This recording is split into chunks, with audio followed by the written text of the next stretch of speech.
Hey guys, the title is not clickbait. Let me explain. So in the bottom of the squat, as I'm coming out, you notice my knees cave. Like that's been a problem for a long time, and you also just given my physique, my quads are massive.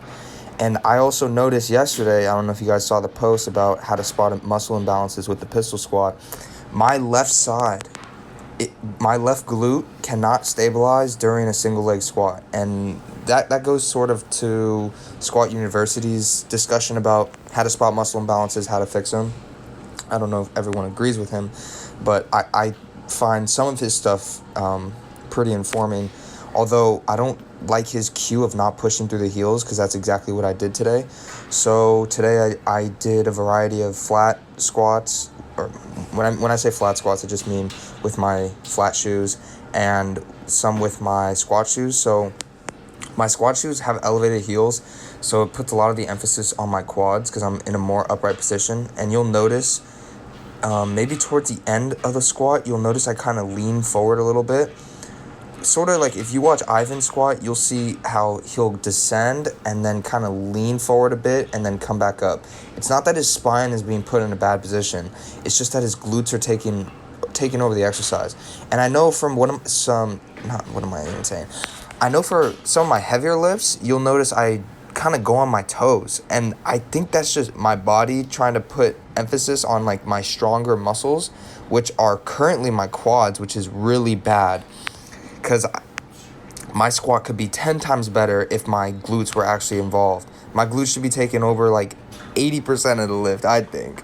Actually, no. It's probably like 70-30. But right now, my quads are stronger than my glutes, which is a massive problem. And you'll see later in the video I did, they're like Romanian Deadlifts. They're probably called rack pulls.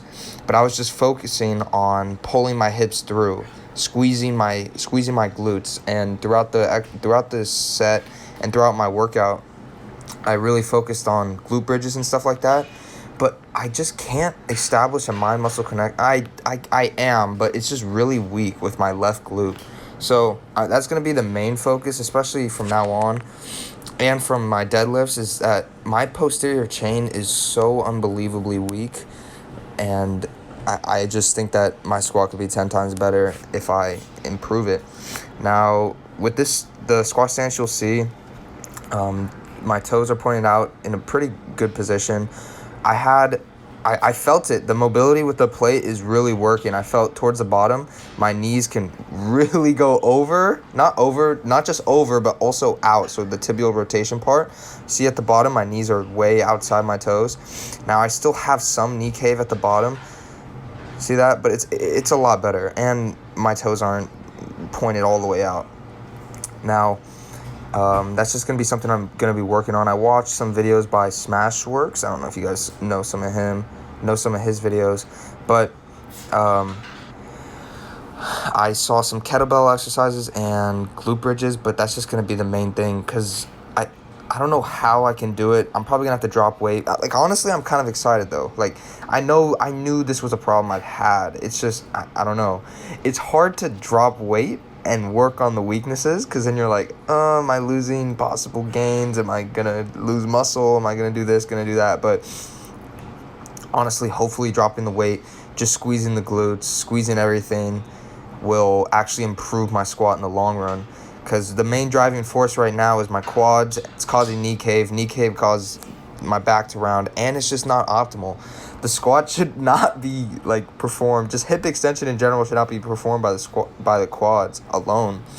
So I'm hoping that the more I do this, the more my glutes just fire automatically, and I don't have to worry about my quads. Like, having big quads is cool, I guess, but functionally, it's not that good, which is surprising given how good my squat is. I'd say it's not elite, right? You have Olympic lifters squatting double body weight, but I just feel like I can hopefully get there, repping double body weight if I build up my glutes. Because you'll see even my deadlifts, and I know people have commented your hamstrings, or I know someone commented your hamstrings are lacking. I think Ricky or Ray commented, I think, or your hamstrings seem to be lacking, and he's right.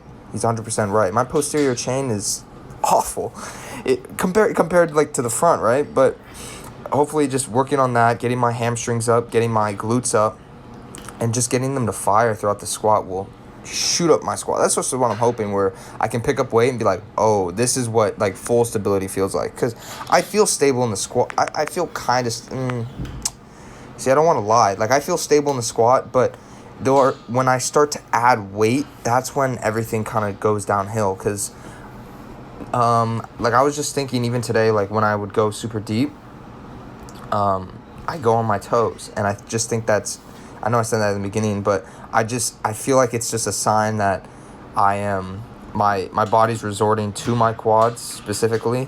So that's why I did the push through the heel. Shout out Camden. I forgot to say that. Shout out Camden, my homie back home. Talked to me about pushing through the heel, and I'm like, no, you shouldn't push through the heel, push through midfoot. But honestly, pushing through the heel really activates your glutes. So I feel like I'm probably kind of both ways, because if you push through the heel too much, you could fall back. But if you don't do it enough, like in my case, you're going to just be squatting only with your quads. So I think pushing through the heel is definitely a good cue.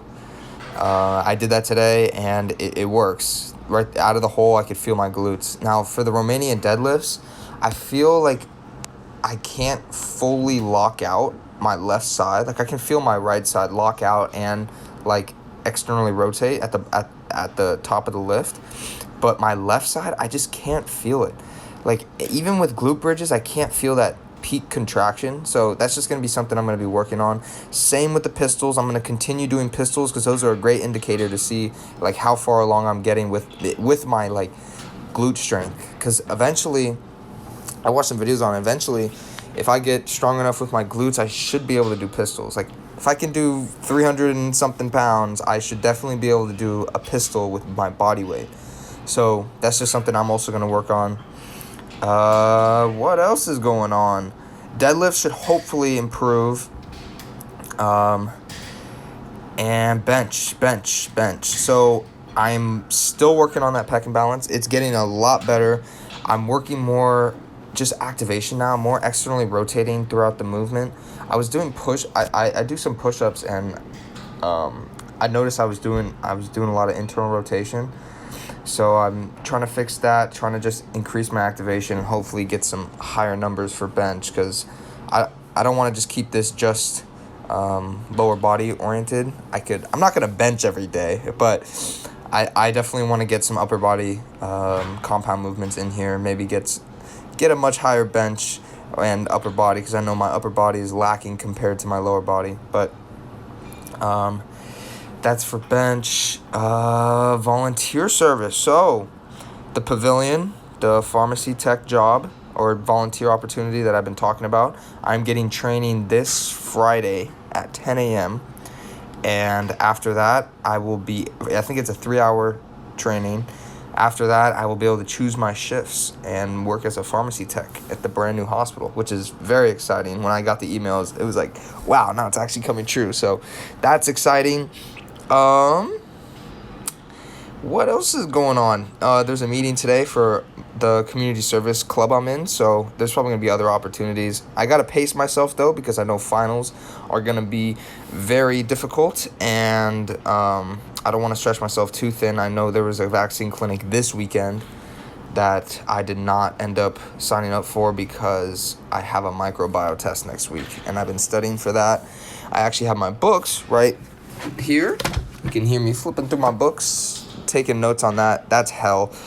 There's just so much information. There's like this one's only less chapters, thank God. Last one was 8 chapters. So you have to know how the content, like how the content works or function, how things function in the chapters, and then you have to memorize examples, which makes it really hard because it's literally like hundreds of slides that you have to memorize, basically, or at least be familiar with. And that's the main thing I go for when I study, is that for the test, I don't want to be surprised, like where you'll get a question and be like, I've never seen that before in my life. That's how I go about studying things, is I want to go through everything at least once, and then after emphasize the things that may be brought up or that I know are going to be brought up, or my microbiome teacher, she gives us a study guide. It's not really even, she just gives us topics. She's like, yeah, you need to know these. And it's basically everything, right? But it doesn't really matter, because the best part about it is that she highlights certain parts of it. So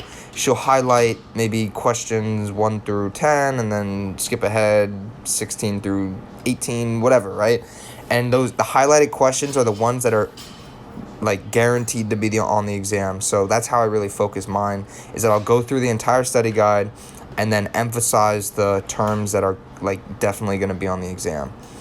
But that was my leg day today. Have some things I definitely want to work on. Kind of excited. So I hope you guys have a great day.